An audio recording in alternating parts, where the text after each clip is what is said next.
আসসালামু আলাইকুম। কথা বলতে চাই সাকিব আল হাসানকে নিয়ে, মূলত সাকিব আল হাসানের ফ্যানদেরকে নিয়ে। আমরা জানি গতকালকে যখন বাংলাদেশ এবং নিউজিল্যান্ডের মধ্যকার টি-20 ম্যাচ চলছিল, বরাবর মতন সাকিব ফ্যানরা সাকিব আল হাসানের পোস্টার অথবা পোস্টার নিয়ে, আমার যদি ভুল না হয়, তারা মাঠে প্রবেশ করতে চেয়েছিলেন, বাট সেটা করতে দেওয়া হয়নি। এবং এটা নিয়ে রিয়াসাত আজিম এবং অন্যান্য যারা গণমাধ্যম কর্মীরা ছিলেন তারা এটা নিয়ে বেশ আলোচনা করেছেন। আমরা সেই ধরনের ভিডিও একটা দেখেছি। তো একটা বিষয় ভালো লাগলো যে রিয়াসাত আজিম এই বিষয়টা নিয়ে প্রোটেস্ট করেছে। এটা অবশ্যই একটা অ্যাপ্রিসিয়েট করার মতন বিষয়। দ্বিতীয় কথা হচ্ছে, সঙ্গে সঙ্গে একটা প্রশ্ন কিন্তু থেকে যায়। এতদিন তো খুবই সহজে আসলে অন্যকে দোষারোপ করাটা সহজ ছিল, অন্য বোর্ডকে, যে ফারুক আহমেদের সময় হোক অথবা আমিনুল ইসলাম বুলবুলের সময় হোক, যে এই ঘটনাগুলো যখন ঘটছিল, যখন ফ্যানরা তাদের যে প্লেয়ারকে ভালোবাসেন সেই প্লেয়ারের প্রতি ভালোবাসা দেখাতে যে প্লে কার্ড হোক অথবা টি শার্ট পরে ঢুকতে পারছিলেন না, সেটা অবশ্যই নিন্দনীয় ছিল এবং তাদেরকে দোষারোপ করা যাচ্ছিল।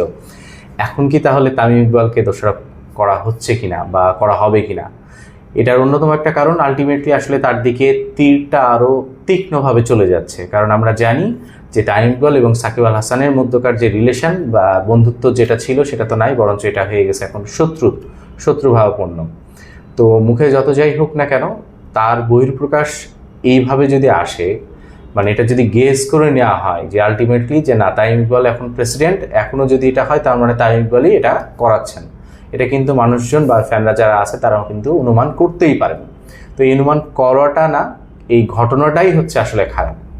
একটা ফ্যান তার প্রিয় খেলোয়াড়কে সাপোর্ট করবে, এটাই স্বাভাবিক, এবং সেই সাপোর্ট করা থেকে আপনি বিরত রাখতে পারেন না, আপনি সেটা যেই হোক না কেন।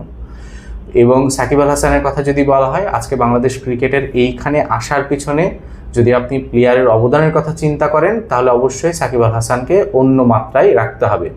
বাংলাদেশের যেই স্বর বা যেই হচ্ছে বলা যায় হচ্ছে যেই গর্ব করার মতন যে কয়েকটা বিষয় আছে, তার মধ্যে অবশ্যই একটা সাকিব আল হাসান। হ্যাঁ, এটা আনফর্চুনেট, আমি বলবো যে রাজনীতির কারণে সাকিব আল হাসানকে আমরা তার যেই প্রভাব, যে ইম্প্যাক্টটা আমরা আরও পেতে পারতাম, তা হয়তো বা পাচ্ছি না। ভবিষ্যতে পাবো কিনা আমরা জানি না।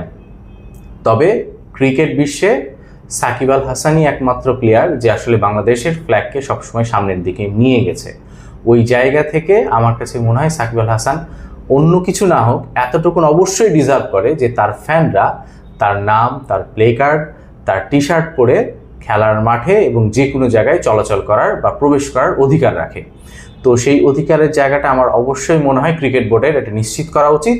যদি এটা নিশ্চিত করা না হয়, তাহলে দিন শেষে ক্রিকেট বোর্ড জনমানুষের বা ক্রিকেটারদের, ক্রিকেট ফ্যানদের জন্য আর থাকলো না, এটা হয়ে গেল একগুচ্ছ মানুষ হোক অথবা একগুচ্ছ পলিটিক্যাল জায়গার জন্য শুধুমাত্র থেকে গেল। তো এটা আনফর্চুনেট। আমার মনে হয় এদেশে এই বিষয়ে অবশ্যই বিসিবি দেখবেন, কারণ আমরা বিসিবির কিছুদিন আগেও শুনেছিলাম একজন কর্তা বলছিলেন যে এইটা আসলে ওনাদের নজরে আছে। বিষয়টা অবশ্যই আনফর্চুনেট, এবং অবশ্যই সাকিব আল হাসান বা একজন ক্রিকেটার, একজন প্লেয়ার রাজনীতির ঊর্ধ্বে।